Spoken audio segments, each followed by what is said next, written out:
اب میں چاہوں گا کہ آپ کی خدمت میں یہ بتا دوں کہ آخر اس کا کیا مطلب ہے کہ اگر آپ کہہ رہے ہیں کہ وہ متشابہ میں سے ہے تو پھر اس کا کیا مطلب ہے کہ اِلَى رَبِّهَا نَاظِرَةٌ، کہ وہ چہرے اللہ کو اپنے رب کی طرف دیکھ رہے ہیں. یہ اپنے رب کی طرف نہیں دیکھ رہے ہیں بلکہ اللہ کے اس آخری اعلان کی طرف ان کی نگاہیں جمی ہوئی ہیں کہ ہم شاداب ایمان والے صحیح عمل لے کر آئے ہیں، تو اب دیکھتے ہیں کہ ہمارے پروردگار کا حکم کیا ہونے والا ہے.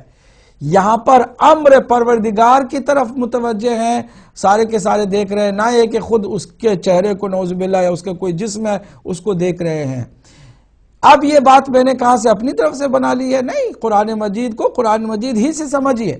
آئیے سورہ یوسف کی اس آیت کریمہ کو آپ سنیں اور پھر میں اس کی طرف توجہ آپ کی دلاؤں. سورہ یوسف کی آیت نمبر 82. وَاسْأَلِ الْقَرْيَةَ الَّتِي كُنَّا فِيهَا وَالْعِيرَ الَّتِي أَقْبَلْنَا فِيهَا وَإِنَّا لَصَادِقُونَ. آپ نے دیکھا اس آیت کریمہ میں حضرت یعقوب علیہ السلام کے جو بیٹے تھے انہوں نے آ کر کے حضرت یعقوب علیہ السلام سے کہا حضرت یوسف کے بارے میں، کہ جب پوچھا کہ تم نے اس کو کہاں چھوڑا، کہاں رہ گیا میرا یوسف، تو انہوں نے کہا کہ ہم جو کہہ رہے ہیں نا ہم صحیح کہہ رہے ہیں کہ ایک بھیڑیے نے انہیں کھا لیا ہے. اور آپ پوچھئے، قریہ سے پوچھئے جس میں ہم تھے. وَاسْأَلِ الْقَرْيَةَ الَّتِي كُنَّا فِيهَا، جس قریہ میں ہم تھے نا اس قریہ سے پوچھئے. آپ سے پوچھتا ہوں میں کہ قریہ سے پوچھا جائے گا یا اہل قریہ سے پوچھا جائے گا؟ گاؤں سے پوچھا جائے گا یا گاؤں والوں سے پوچھا جائے گا؟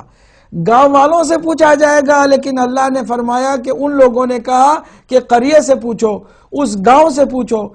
گاؤں سے پوچھنے کا مطلب یہ ہے کہ اہل قریہ سے پوچھو، اس گاؤں میں رہنے والوں سے پوچھو، یہ مراد ہے جو کہ آپ کو سمجھنے کی ضرورت ہے. تو جس طرح سے یہاں پر اہل قریہ سے پوچھنے کے بجائے اللہ نے سیدھے سیدھے کہہ دیا وَاسْأَلِ الْقَرْيَةَ،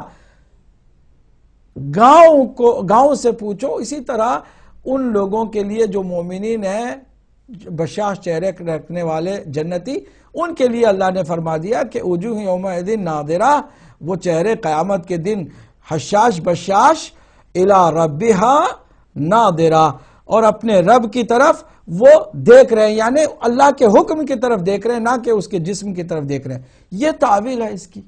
اہل بیت اطہار نے فرمایا ہے، میری کیا مجال کہ میں قرآن مجید کو اپنی طرف سے تفسیر کروں. دنیا کا کوئی بھی عقل مند انسان یہ جرات نہیں کر سکتا کہ کلام اللہ کا ہو اور اپنی طرف سے اس کو معنی دیا جائے اور مفہوم اپنی طرف سے ادا کیا جائے. جو قرآن کے ہم پلہ شریک والراسخون فی العلم ہے وہ جانتے ہیں اس کی تعبیر. یہ متشابہ آیت ہے، اس سے مراد یہ نہیں ہے کہ اللہ کا نعوذ باللہ کوئی جسم ہے جس کو ہم قیامت کے دن دیکھنا چاہیں گے. اگر قیامت کے دن وہ جسم نظر آ رہا ہے تو دنیا میں کیوں نہیں آ رہا؟ کہیں گے کہ نہیں وہ جسم نہیں ہے لیکن پھر بھی اللہ کو نہیں ہے جسم، تو پھر کس کو دیکھ رہے ہیں؟ ان آنکھوں سے، ظاہری آنکھوں سے اللہ کو کون دیکھ سکتا ہے؟ اللہ نعوذ باللہ کیا مادیات میں سے ہے؟ کیا اللہ جسم و جسمانیات سے متعلق ہے؟ کیا اللہ نعوذ باللہ محدود ہے؟ ہم اس کی حد کو معین کرتے ہیں.